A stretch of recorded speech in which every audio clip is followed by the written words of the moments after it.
ঢাকা বিশ্ববিদ্যালয়ে চোর সন্দেহে গণপিটুনিতে তোফাজ্জল নামে এক যুবকের মৃত্যুর ঘটনা। মারছে, তারপর আবার ভাত খাওয়াইছে, এরপর আবার মারছে, আবার খাওয়াইছে। তো এটা কোন ইসে আছে? মানুষরা তো এরকম মেরে ফেলায় না, সে যদি একটা খুনিও হইতে পারে তাহলে তো এরকমের জীবন তো মেরে ফেলাইতে পারে না। আসসালামু আলাইকুম সম্মানিত দর্শক মণ্ডলী, দেশ ও প্রবাস থেকে কাছে ও দূরে, দেশের দূর দূরান্ত থেকে যারা ঠিক এই মুহূর্তে আমাদের এই ভিডিওটি দেখছেন, সকলকে জানাই আন্তরিক শুভেচ্ছা ও অভিনন্দন। সম্মানিত দর্শক মণ্ডলী, আপনাদের মাঝে অত্যন্ত গুরুত্বপূর্ণ একটি ভিডিও নিয়ে আবারও উপস্থিত হয়েছি। যে ভিডিওতে থাকবে কিছু চাঞ্চল্যকর তথ্য, এমনকি যে ভিডিওটি ইতিমধ্যে নেট দুনিয়া তোলপাড় সৃষ্টি হয়ে গিয়েছে। প্রিয় দর্শক, সেই ভিডিওটি আপনাদের মাঝে দেখাবো, তাই ধৈর্য ধরে ভিডিওটি স্কিপ না করে শেষ পর্যন্ত দেখবেন। আর একটি রিকোয়েস্ট করি, আপনি যদি আমাদের এই চ্যানেলটিতে নতুন দর্শক হয়ে থাকেন, অবশ্যই চ্যানেলটিকে সাবস্ক্রাইব করে পাশে থাকা বেল বাটনটি অন করে দিবেন। প্রিয় দর্শক, কথা না বাড়িয়ে ভিডিওতে একটি লাইক দিয়ে দেখতে থাকুন সম্পূর্ণ ভিডিওটি। মারছে, তারপর আবার ভাত খাওয়াইছে, এরপর আবার মারছে, আবার খাওয়াইছে। তো এটা কোন ইসে আছে?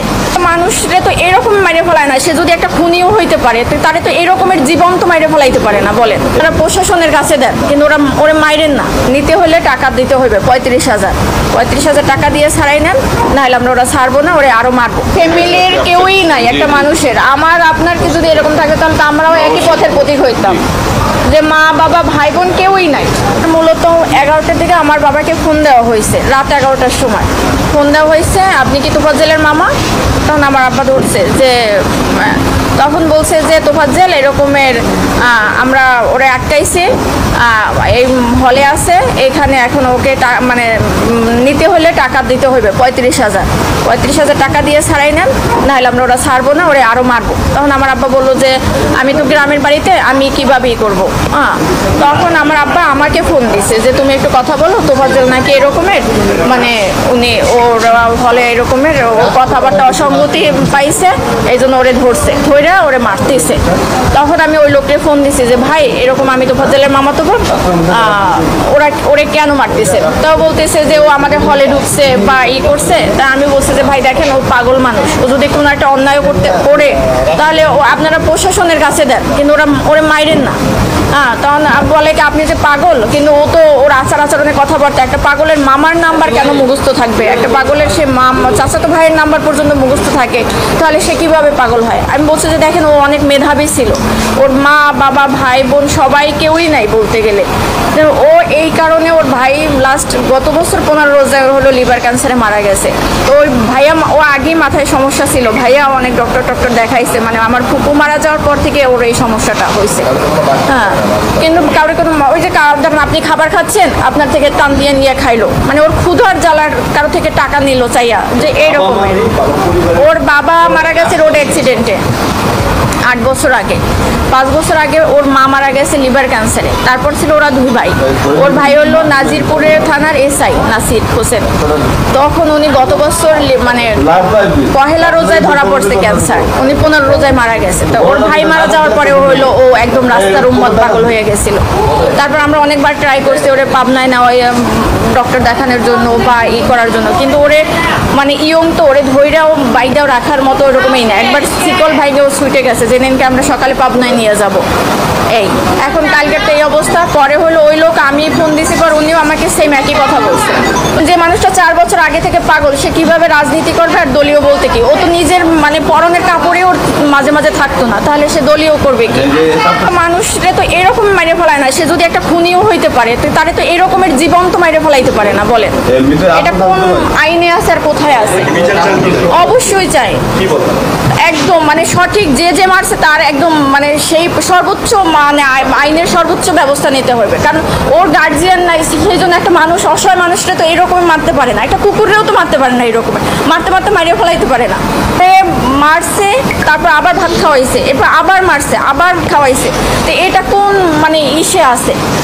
সে যদি কোনো একটা অন্যায় করতে পারে বা ওরা কথার অসঙ্গতি দেখায় তো তারা সন্দেহ করছে, তাহলে তাকে থানায় দিয়ে দিত। তারে 3-4 ঘন্টা মাইরা তারপর আবার থানায় একটা হসপিটালে ভর্তি করায় নাই, তাকে হসপিটালের বাইরে রেখে গেছে মৃত অবস্থায়। এটা কোন বিবেকে করছে? ঢাকা বিশ্ববিদ্যালয়ে চোর সন্দেহে গণপিটুনিতে তোফাজ্জল নামে এক যুবকের মৃত্যুর ঘটনায় ফজলুল হক মুসলিম হলের আবাসিক শিক্ষক অধ্যাপক ডক্টর আলমগীর কবিরকে আহ্বায়ক করে 7 সদস্যের তদন্ত কমিটি করেছে হল কর্তৃপক্ষ। বৃহস্পতিবার সকালে এই কমিটি গঠন করা হয়। কমিটিকে সন্ধ্যা 6টার মধ্যে তদন্ত প্রতিবেদন জমা দেওয়ার অনুরোধ জানানো হয়েছে। বুধবার সন্ধ্যায় চোর সন্দেহে ওই যুবককে আটক করে ফজলুল হক মুসলিম হলের শিক্ষার্থীরা, পরে সে গণপিটুনির শিকার হয়।